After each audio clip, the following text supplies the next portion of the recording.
The truth about discipline and desire. Welcome to your daily hit of grace and grit, your quick dose of inspiration to kickstart your day. This show is proudly sponsored by Rumble and Rise. To find out more about joining Rumble and Rise, head on over to graceandgrit.com/ready to rumble. I'm Courtney Townley, and here is today's hit. If you're listening to this show, I'm willing to bet you know a few things that you want, which may be why you're here. You're just not creating them. You haven't created them yet. Maybe it's losing 20 pounds. Maybe it's writing a book, finally launching a business, moving to the place you've always wanted to live, or just feeling energized again. You can picture it clearly. You want it really badly. So why aren't you doing it? Well, there's lots of reasons, but today I want to talk about the importance of both desire and discipline. Desire without discipline is just daydreaming. It's just wishing. And discipline without desire is drudgery. Nobody wants that.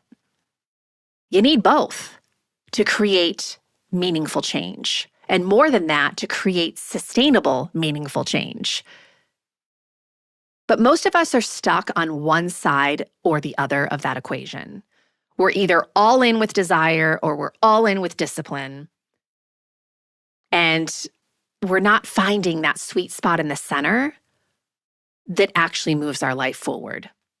So when you're all desire, constantly inspired or looking for inspiration, always making plans, always really getting fired up about things, but then flaming out shortly after and never really executing anything, right? Or we're all discipline, which can often be that grinding through joyless routines, checking boxes, but feeling dead inside, feeling disconnected. So neither of these things work in the long term on their own. The magic, of course, is bridging the gap between them. That's what I call the sweet spot. Desire tells you what you want. It tells you where you're going, what you're aspiring to. And discipline is what gets you there. Desire fuels the start, and discipline sustains you through that messy middle. Desire is the dream. Discipline is the daily decision to choose the dream again and again over comfort. I've done a lot of podcast interviews recently on other people's shows for the visibility of the book. And I was being interviewed by my book proposal coach on her show, which is called Bound and Determined. And she was asking me about my writing process. And we were laughing about how it took me literally 5 years to get this book published and out into the world. And why was that? Well, initially, all I had was desire. I wanted to publish a book. But of course, that's not how a book gets written. I can't just want to write a book, snap my fingers, and have a book magically written. So I kind of waded through that messiness of just desire for a couple years. I had some false starts, but never really got disciplined about my writing. And then I went to the other extreme.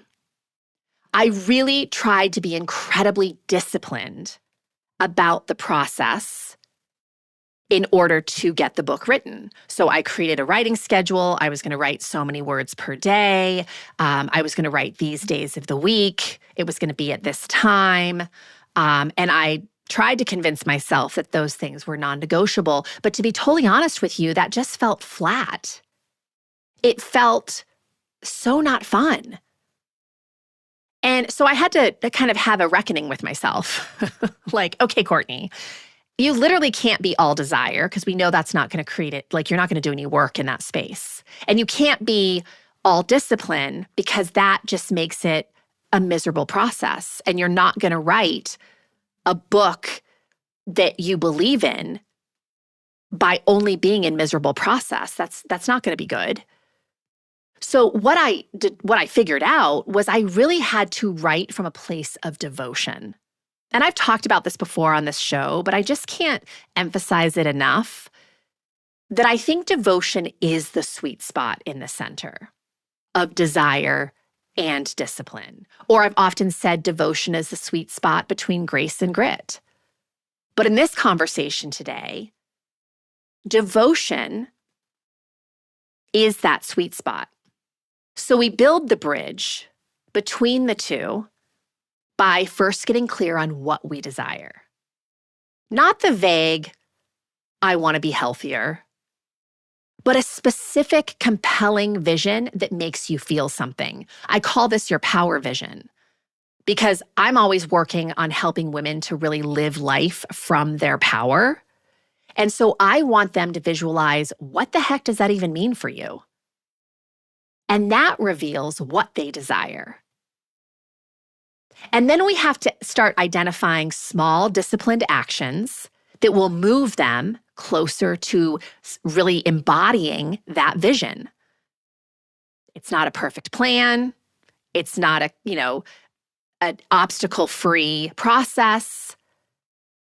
It's just getting clear on steps that could be taken to move me into that space or to move my client into that space.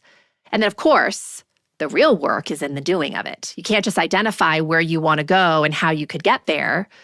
You have to actually do the work to get there. Today, tomorrow, day after day.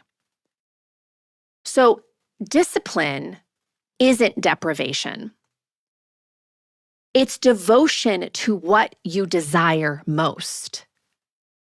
So I'm a really big believer that devotion is kind of the precursor to discipline. When I know what I'm devoted to, when I know the work of my life that is most important to me and why it's important to me, it gets a hell of a lot easier to show up and do the daily work. And when you remember that, everything changes. You're not giving up what you want. You're choosing what you want more of. So it's not all or nothing. It's not living on one end of the spectrum. It's not all desire or all discipline. It's both. Desire's the starter, and discipline is the fuel to get you there.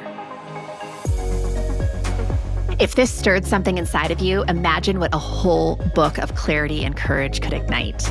The Consistency Code, a midlife woman's guide to deep health and happiness, goes even deeper into the mindset and practices that create real, meaningful change at midlife. Grab your copy today over at theconsistencycode.com and keep the momentum alive.